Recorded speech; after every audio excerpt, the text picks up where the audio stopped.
하나님의 말씀 함께 봉독하겠습니다. 마가복음 4장 35절에서 41절 말씀입니다.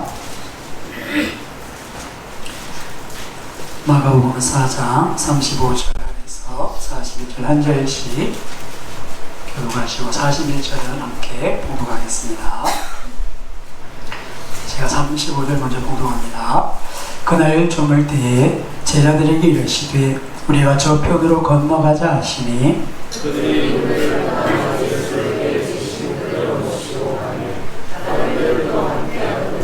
큰 광풍이 일어나며 물결이 배에 부딪혀 들어와 배에 가득하게 되었더라.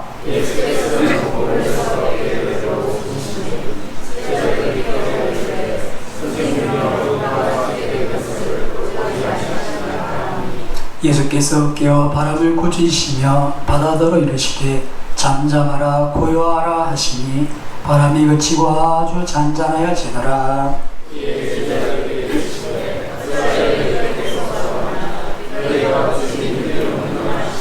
함께 보겠습니다. 그들이 심히 두려워하여 서로 말하되 그가 누구이기에 바람과 바다도 순종하는가 하였더라. 아멘. 할렐루야. 우리 인사드리겠습니다. 하나님께서 함께 하십니다. 아멘. 정말 하나님 함께 하심이 우리 힘이 되고 우리 소망이 되는 그날까지 간절히 주를 찾아 만나게 되시기를 주님의 이름으로 축복합니다. 오늘은 예수는 누구신가 하는 제목으로 말씀을 살펴보도록 하겠습니다. 어떤 한 남자가 시골旅館에 머물며 밑에 식당에서 식사를 합니다. 식사를 마치고 좀 당황스러워하더니 주머니를 이리저리 뒤지다가 식당 주인이 이렇게 얘기합니다. 내가 지갑을 놔둔 것 같은데 1시간 정도 여유를 주면 내가 지갑을 가져와서 밥값을 지불하겠소. 그랬더니 이 식당 주인이 낯선 사람에게 그런 배를 하지 않고 당장 음식값을 내라고, 그렇지 않으면 경찰을 부르겠다고 이렇게 신랑이 합니다. 근데 그것을 보던 그 종업원이 주인에게 이렇게 합니다. 주인님, 제가 보니까 이분 믿을 만한 사람 같은데 그 이야기대로 가서 지갑을 가져오도록 하시오. 혹시나 돌아오지 않으면 제가 이 밥값은 책임지겠습니다.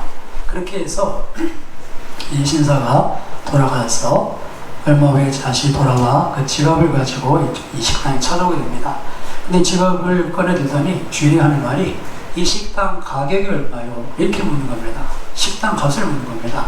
그러니까 이 주인이 갑자기 좀 우리동토리 하면서 욕심이 났던지 3만 프랑이요 라고 큰 금액을 부릅니다. 근데 이 신사가 주저하지 않고 3만 프랑을 건네면서 내가 식당을 사겠소. 그러고는 그 주인에게 식당의 직무서를 받아들고는 그 종업원에 가서 이게 당신에게 준 선물이라면서 이것은 당신이 나를 믿어준 대가라고 그렇게 그에게 그 식당을 선물로 주게 됩니다.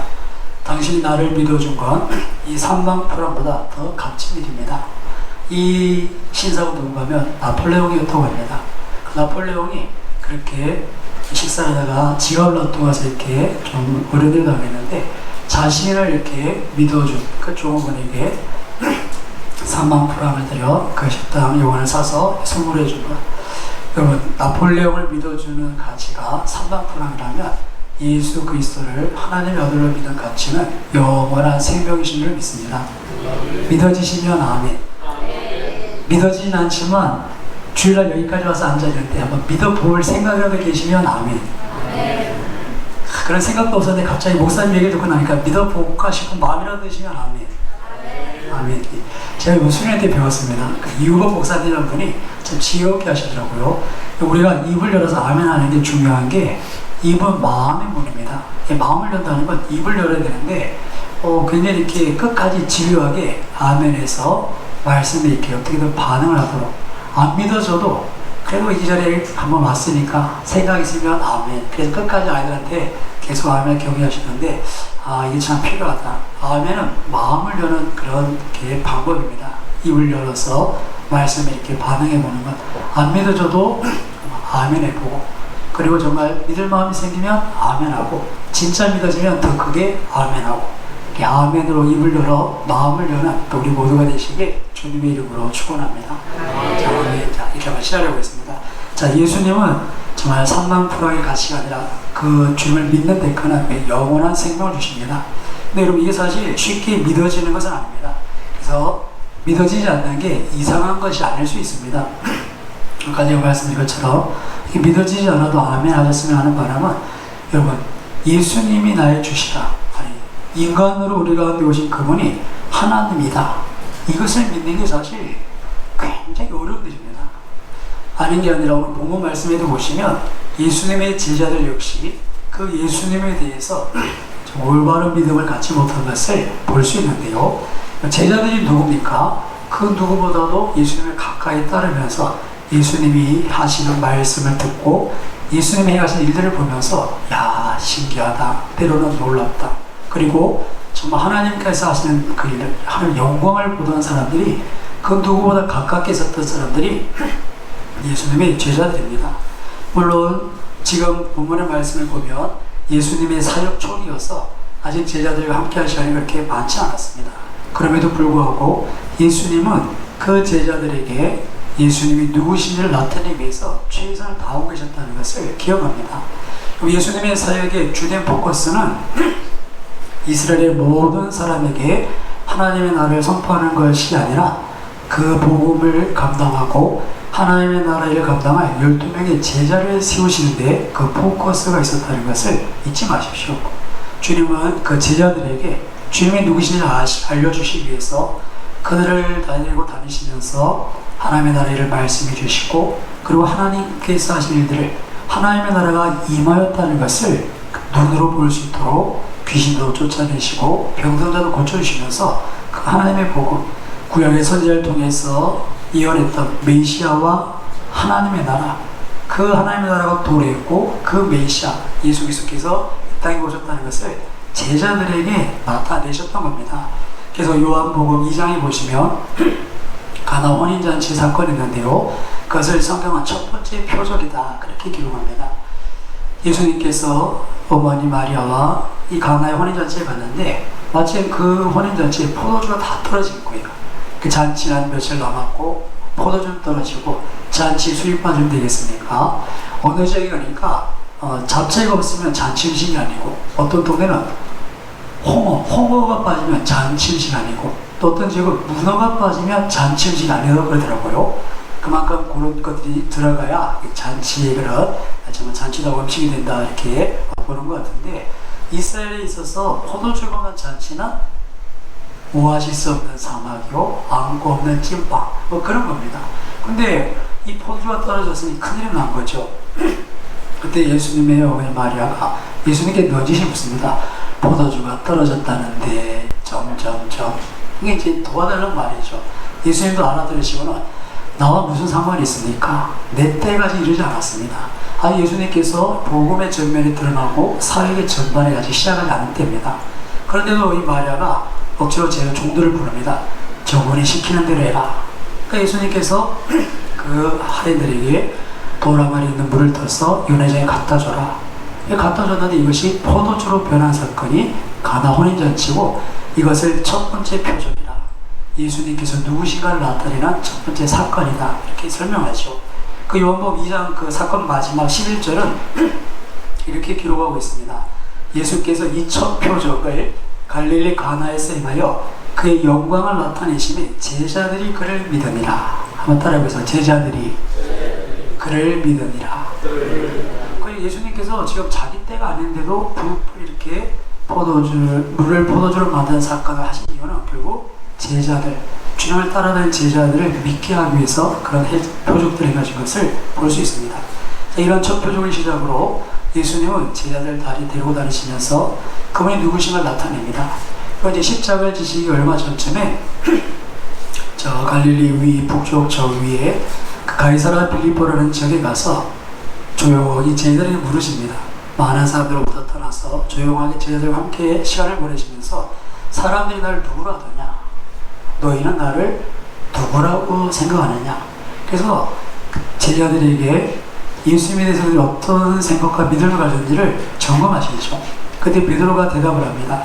주는 그리스도시요 살아계신 하나님의 아들이십니다.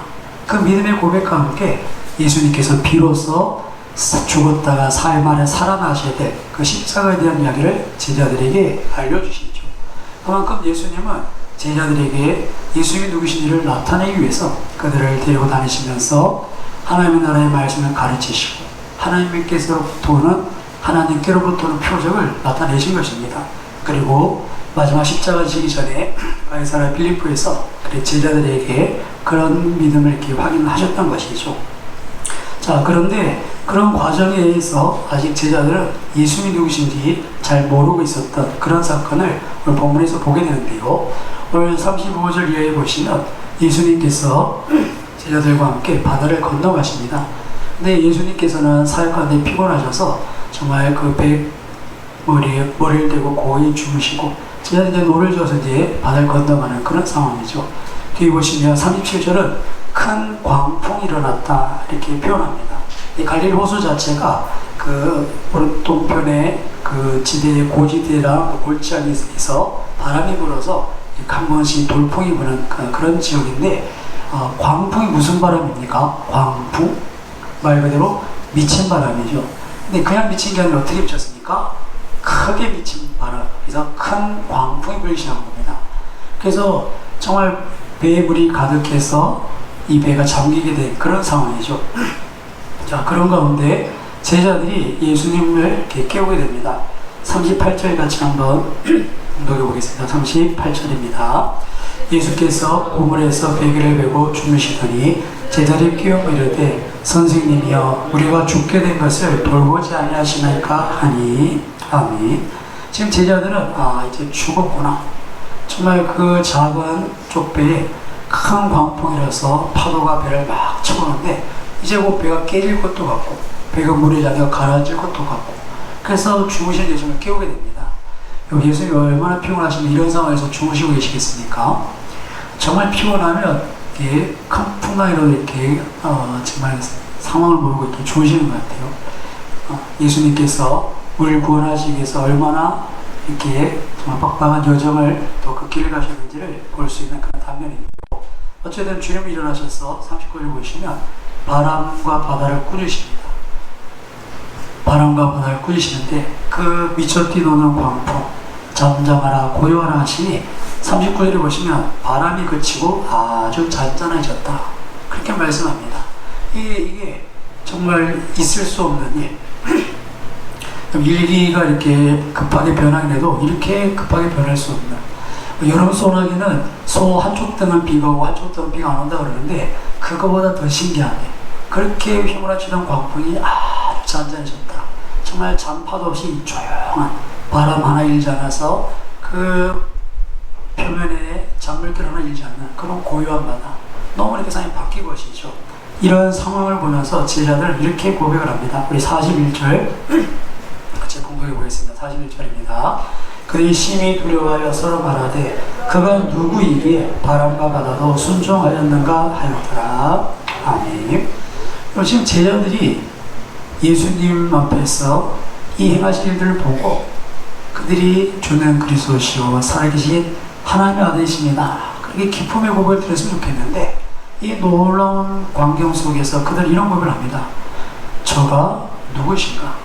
아니 물로 포도주 만드는 것은 뭐 그럴 수 있다면 뭐 마술사도 그래 하기도 하고 신기하고 볼 수 있겠는데 아니 어떻게 바람이 파도가 잠잠하라니까 그 말을 듣고 이렇게 잠잠해질 수 있는가?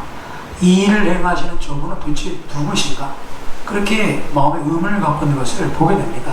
눈앞에 펼쳐진 상황은 정말 이해할 수 없는 상황인데 그 일을 한 저분은 도대체 누구신가? 제자들이 지금 자신이 따라다니고 있는 그 선생 예수, 정말 이분이 누구신가 다시 한번 깊이 생각하게 되는 그런 놀라운 사건을 경험한 것입니다. 저가 누구신가? 그럼에도 아직 그들이 믿음의 눈이 띄어지지 않아서 그 일을 행하신 주님이 누구신지를 깨닫지 못하고 있었던 것이죠. 그럼 믿음은 보지 못하는 것들의 실상, 바라는 것들의 증거입니다. 이 믿음이 없이는 눈앞에 있는 주님이 누구신지를 알아볼 수 없는 겁니다. 이 되어진 일들을 보면서 이분이 바로 메시아구나 고백할 수가 없는 것입니다. 그리고 아직 믿음의 눈을 뜨지 못해서 눈앞에 보이지만 이것이 어찌된 일인지 이 일을 하는 적이 누군지를 또 알지 못했던 것이죠. 그래서 예수님께서 이런 제자들을 책망하시는데 믿음 없음에 대한 책망을 하십니다. 예수님께서는 제자들에게 다른 어떤 것으로도 책망하신 적이 없습니다. 야, 너희들이 왜 먹을 걸 제때 안 갖다 주냐, 사람들 왜 잘 안 돌보냐, 그런 거 저거 시시콜콜 챙기신 적이 없습니다. 단 하나, 왜 믿음이 없냐, 믿음이 적냐. 주님은 끝까지 저들에게 예수님을 향한 그 믿음에 대해서 말씀하시고 책망하셨습니다. 오늘도 예수님은 이런 상황 속에서 제자들을 책망하시겠죠. 4절 보시면 어찌 이렇게 무서워하느냐, 너희가 어찌 믿음이 없느냐, 믿음이 없느냐, 믿음에 대한 말씀을 하시는 겁니다. 사랑하는 여러분, 믿음이 없으면 예수님을 하나님의 아들로 고백할 수 없다는 것을 잊지 마십시오. 바꿔 말씀드리면 믿음이 있으면, 믿음의 눈을 열면 그분이 살아계신 하나님의 아들, 우리의 구세주이신 것을 고백하게 됩니다. 바라기는 이 믿음의 눈이 열려지시기를 주님의 이름으로 축원합니다. 여러분들이 정말 그 주님 앞에 나가실 때 간절한 기대함으로 나가셨으면 합니다. 주님은 우리를 만나주길 원하시는 줄 믿습니다. 믿어지시면 아멘, 안 믿어지시면 그래도 믿고 싶으시면 아멘. 믿고 싶은 생각이 없었는데 가만 생각해보니까 아멘하면 좋을 것 같다고 생각하시는 분도 아멘. 하나님께서는 우리를 만나고 싶어 하시고 우리와 함께하고 싶어 하십니다. 그래서 독생자를 이 땅에 보내신 거예요. 그리고 예수님은 그 아버지의 뜻을 쫓아서 하늘의 영광을 보이고 이 땅에 오셔서 십자가에서 죽기까지 복종하십니다. 그 이유는 단 하나입니다. 주인 된 우리를 거룩하신 하나님 앞에 세우시려고, 우리의 죄를 해결하시려고. 이것이 하나님의 한 가지 바람입니다. 그렇게 하나님 우리를 찾아오셨는데 우리가 그 하나님 앞에 그 말씀을 들으면서 우리가 주님을 찾지 않고 우리가 주님 앞에 나가기 힘쓰지 않으면 우리에게 하나님께서 그 책임을 묻지 않으시겠습니까?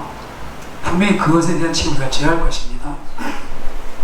이번 수련회 가운데 그 목사님 말씀 중에 인격이라는 이야기를 이렇게 하시면서 주님이 우리에게 인격 줄 때 우리가 인격적으로 반응을 해야 된다.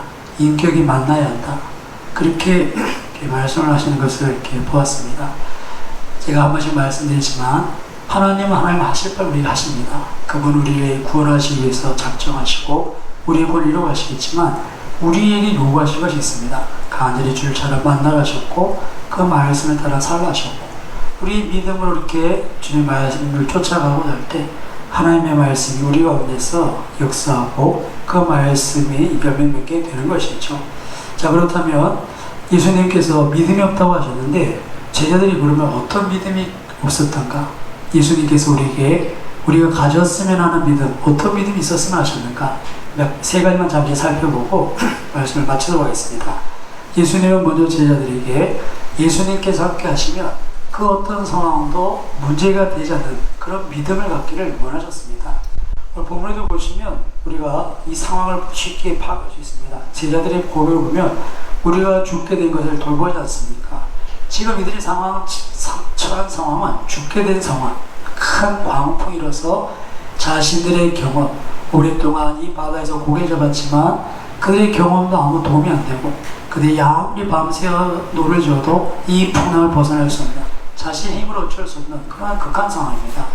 이런 상황 속에서 두려움이 일고 우리가 좌절하게 되고 정말 그 모든 것을 포기하고 싶은 그런 상황인 것을 알 수 있죠. 우리의 삶에 그런 환경들이 있습니다. 그런 환경 속에서 주님이 원하시는 것은 내가 그 가운데 함께 있는가, 주님 함께 계심이 힘이 되고 이 모든 상황보다도 그 가운데 계신 주님을 더 크게 보기를 원하시는 줄 믿습니다. 상황보다 그 상황을 다스리실 수 있는 그 주님의 더 크심을 우리가 믿음으로 보기를 원하시는 것이죠. 하나님은 이스라엘 백성들을 훈련시키실 때 그것을 훈련시키셨습니다. 광야 40년 동안 하나님은 그들이 사람의 떡으로 사는 것이 아니고 하나님의 말씀으로 산다는 것, 하나님을 절적으로 의지하고 하나님만 신뢰하며 살기를 원하신 겁니다. 광야는 죽음의 환경입니다. 먹을 것 없고 마실 것 없고 정말 하루하루가 하나님의 은혜가 아니면 살 수 없는 그런 환경 속에서 하나님 왜 그들 일부러 그런 길로 인도를 하십니까? 하나님이 이스라엘 백성이 말씀하시는 것은 그런 환경보다 하나님 함께 하시는 것이 더 안전하고 복되다는 것을 깨닫게 하시기 위함이었던 것이죠. 우리에게 이런 안목이 있습니다. 상황과 환경이 아니라 그것을 뛰어넘어 역사하실 하나님을 바라보는 그 믿음의 안목이 있으시기를 주님의 이름으로 축원합니다. 그것을 우리가 갖기를 원하십니다. 다윗은 그런 믿음이 있었습니다. 그래서 사망의 음침한 골짜기에서도 내가 해를 두려워하지 않는다. 그가 바라고 고백했던 것이 무엇입니까? 주께서 나와 함께 하신다. 이것이 다윗의 삶의 핵심입니다. 그가 어디로 가든지 하나님께서 나와 함께 하신다. 그런 하나님 함께 하심을 기억하기 때문에 도망자의 삶을 살면서도 자기를 죽이러 온 사울을 2번씩 살려줄 이유가 있는 겁니다. 하나님께서 함께 하시는 삶.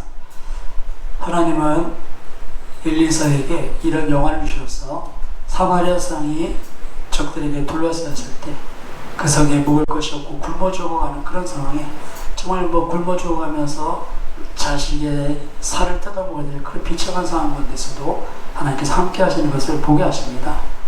특별히 그 시조 게하시를 열어서 그 적들을 둘러싸는 불병과 불만을 보게 하시는 그런 성경을 우리에게 기록해 주시죠.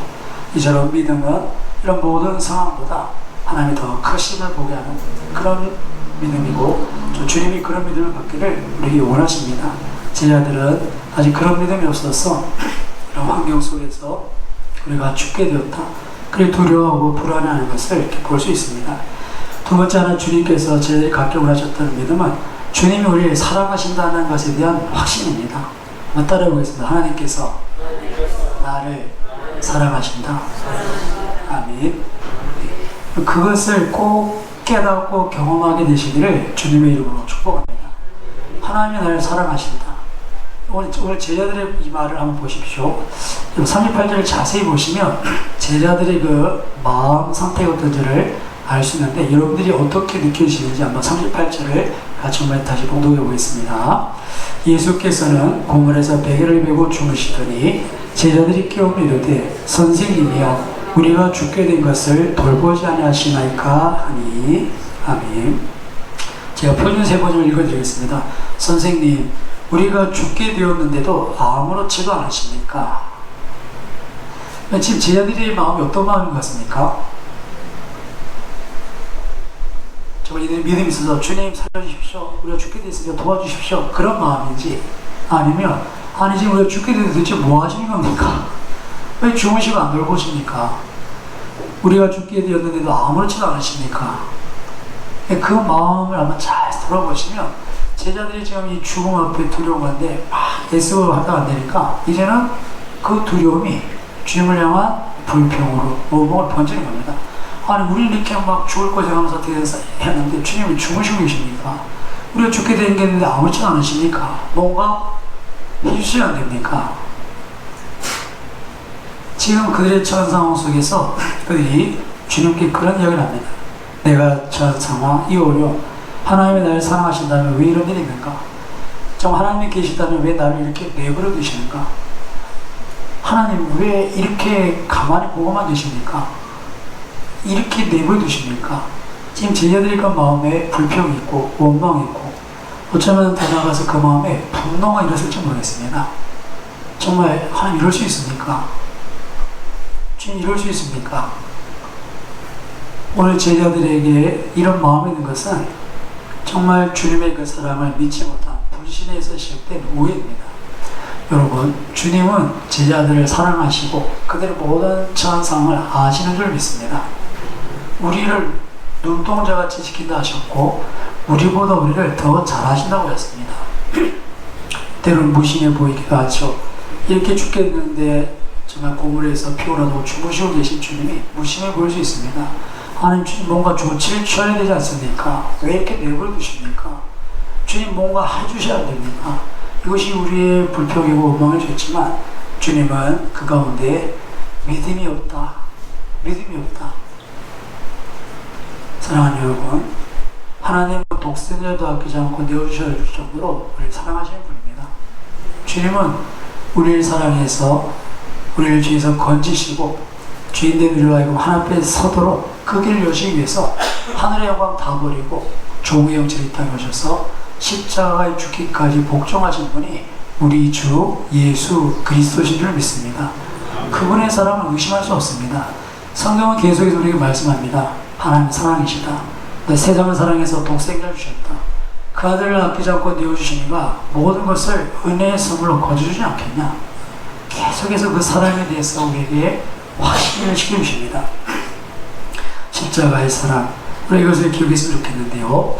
이번 수련회 중에 우리 이우봉 목사님이라는 분이 이 사랑을 잘 이렇게 설명해 주신 부분이 있는데 그렇게 설명을 해 주시더라고요. 하나님 앞에 우리가 죄를 졌는데 이 죄에 대한 벌은 예수님께서 대신 벌을 받으시고 예수님께서 우리가 받아야 될 징계를 받으시고 십자가에 죽으시고 그리고 그 주님이 부활하셨는데 그 부활하신 주님이 이 모든 죄에 대한 심판은 우리에게 돌리지 않고 우리로 하여금 죄를 짓게 한 우리를 속이고 미혹해서 하나님의 뜻을 벗어나게 했던 그 마귀를 심판하셨다.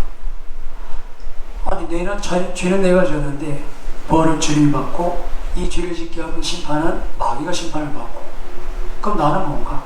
하나님께서 다시 우리를 처음을 창조하셨듯이 나를 찬송하게 하려 함이라. 그래서 우리를 다시 이 십자가를 찬송하도록 우리를 다시 하나님 앞에 세우셨다. 그렇게 이렇게 설명하시는데 참 이렇게 그 복음을 참 쉽게 설명하신 것 같아요. 하나님이 우리를 구원하셨는데 우리를 다시 정말 하나님을 창조하실 때 나의 찬송이 되려 함이라. 우리를 다시 그 자리에 세우시는데 어떻습니까? 이 죄의 문제, 이것은 주님이 십자가에서 해결하셨고 이 죄로 인한 심판은 마귀를 심판하시고 그리고 우리 다시 그 자리에 서서 하나님을 찬송케 하는 것. 그 찬송이 뭐겠습니까? 십자가의 사랑, 십자가의 보혈의 은혜, 그것을 노래하게 하는 것. 그래서 결국 우리가 그 십자가의 사랑을 깨닫는 것, 이것이 복음의 핵심이고 또 그 사랑을 경험했을 때 우리의 믿음이 온전케 되는 줄 믿습니다. 그 사랑을 기억하셔야 됩니다. 주님이 제자들에게 오늘 믿음 없다 하시는 말씀은 그겁니다. 왜 내가 너희를 죽도록 내버려 두겠느냐? 주님 왜 안 돌아보십니까? 우리가 이렇게 죽게 되는데 아무렇지도 않으십니까? 아무렇지도 않은 분이 아니시죠.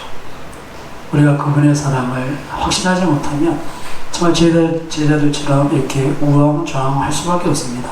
하지만 그 주님 우리에게 십자가를 보라고 하나님의 사랑, 그 십자가의 사랑, 우리 향한 그 아버지의 마음 어떤지를 우리에게 기억하라고 하십니다. 바라기는 정말 그 십자가의 사랑이 우리 마음에 확신되어질 수 있는 그런 저 여러분의 믿음 되시기를 주님의 이름으로 축원합니다. 우리를 사랑하신 이로 말미암아 모든 것을 넉넉히 이긴다 그렇게 말씀하십니다.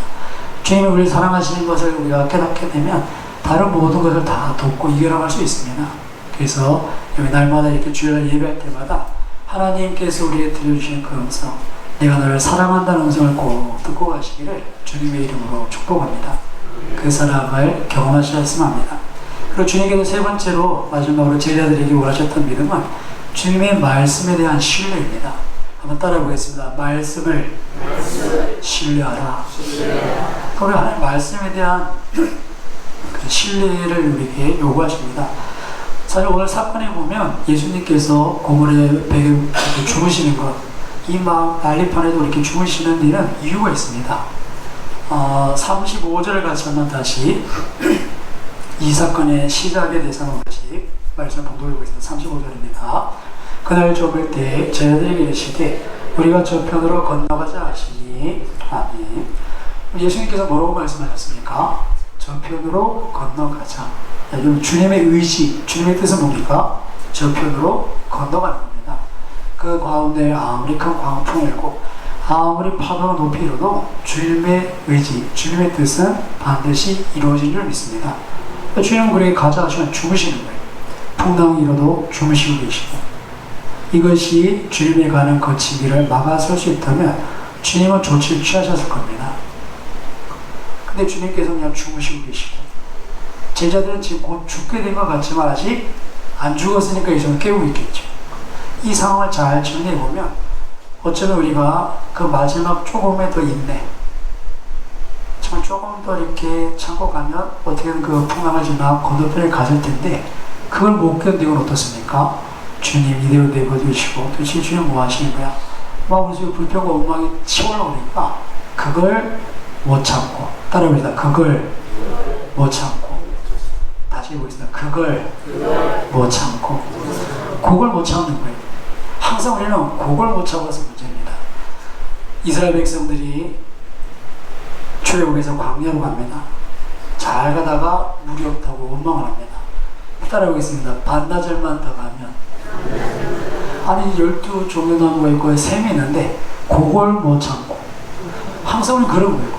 하나님에 대한 신뢰가 없어요. 하나님에 대한 믿음이 없어요. 하나님 우리를 사랑하신다는 데는 확신도 없고, 정말 우리에게 좋은 것 주신 분이라는 것을 우리가 아직 믿지 못하니까 좀 가다가 이건 아닌데 싶은데 그러다 보니까 이게 뭐 어디까지 갈지 모르니까 우리의 한계에서 이제 터지는 겁니다. 그걸 못 참고. 근데 주님 뭡니까? 그 와중에 푹 주무시고 계시잖아요. 세상 모르고. 그러니까 주님은 건너가려고 하셨고, 건너가자고 말씀하셨고, 어떻게든 이 배는 아무리 거센 풍랑에도 그것을 통과할 것인데 제자들은 그걸 못 참는 겁니다. 그런 상황에 대해서 주님이 말씀하십니다. 어찌 믿음이 없느냐? 내가 건너가자고 했지 않냐? 내가 건너가자고 했지 않냐? 아무리 큰 광풍이라도 주님의 뜻은 반드시 이루어지는 줄 믿습니다. 지금 제자들에게 주님이 원하시는 것은 그것입니다. 하나님의 말씀, 주님의 말씀은 반드시 이것을 이루는 능력의 말씀인 줄 믿습니다. 이사야서 55장을 한번 잠시 살펴봤으면 하는데요. 이사야서 55장 9절에서 11절 우리 같이 한번 찾아서 마지막 봉독하고 이 말씀을 마무리하고 기도했으면 합니다. 이사야서 55장 9절에서 11절입니다. 이는 하늘이 땅보다 높음 같이 내 길은 너희의 길보다 높으며 내 생각은 너희의 생각보다 높으니라. 이는 비와 눈이 하늘로부터 내려서 그리로 돌아가지 아니하고 땅을 적셔서 소출이 나게 하며 싹이 나게 하여 파종하는 자에게 종자를 주며 먹는 자에게 양식을 준 바 같이 내 입에서 나가는 말도 이와 같이 헛되이 내게로 돌아오지 아니하고 나의 기뻐하는 뜻을 이루며 내가 보낸 일에 형통하리라. 아멘. 하나님의 말씀은 반드시 이루어지는 말씀입니다. 그래서 태초에 천지를 창조하실 때 가라사대 이르시되 말씀하신 대로 그대로 되니라. 그 말씀은 능력의 말씀인데 왜 그런가? 말씀이 곧 하나님이시기 때문에 그렇습니다. 요한복음 1장은 태초에 말씀이 계신데 이 말씀이 곧 하나님이시라. 그렇게 우리에게 소개합니다. 그 말씀이 곧 하나님이신 겁니다. 그래서 그 말씀이 선포되면 그것은 반드시 이루어지게 되어 있습니다. 하나님의 뜻을 막을 것이 없다는 것이죠. 오늘 우리가 이 아침에 하나님 앞에 예배하면서 정말 예수님 살아계신 하나님의 아들이시오 그리스도 우리의 구세주입니다 고백하고, 정말 말씀이 육신되어서 주님의 땅에 오신 것을 우리가 고백할 때 정말 다시 한번 주님 우리에게 드렸던 모든 말씀이, 그 말씀이 우리에게 생명이 되고 능력이 된다는 것을 이 아침에 다시 한번 기억했으면 합니다.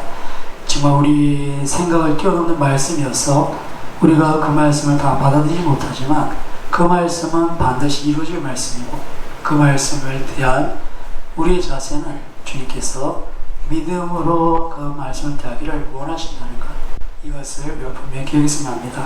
주의 말씀은 믿는 자에게, 인격적으로 그분께 반응하는 자에게 생명으로 능력으로 역사하실 겁니다. 오늘 우리가 이 아침에 예배하면서 다시 한번 주님 우리 주셨던 약속의 말씀들을 기억하고 우리가 우리 믿음을 더해서 하나님께서 행하신 일을 보는 그런 저녁도 다 되시기를 주님의 이름으로 축원합니다. 함께 기도하겠습니다. 주님, 우리의 믿음 없음을 불쌍히 여겨 주시옵소서. 아직 주님이 누구신지 알지 못하고 하나님이 어떤 분이신지 알지 못합니다. 주님, 우리에게 믿음의 눈뜨게 하셔서 주를 알게 하시되 정말 주님께서 모든 상황보다 크신 분이신 것을, 그리고 여전히 우리를 사랑하고 계시고 여전히 우리가 하신 그 말씀이 반드시 이루어질 것을 믿을 수 있게 하셔서 주님 앞에 온전히 서도록 말씀을 기억하시고 기도하시고 한번 기도하겠습니다.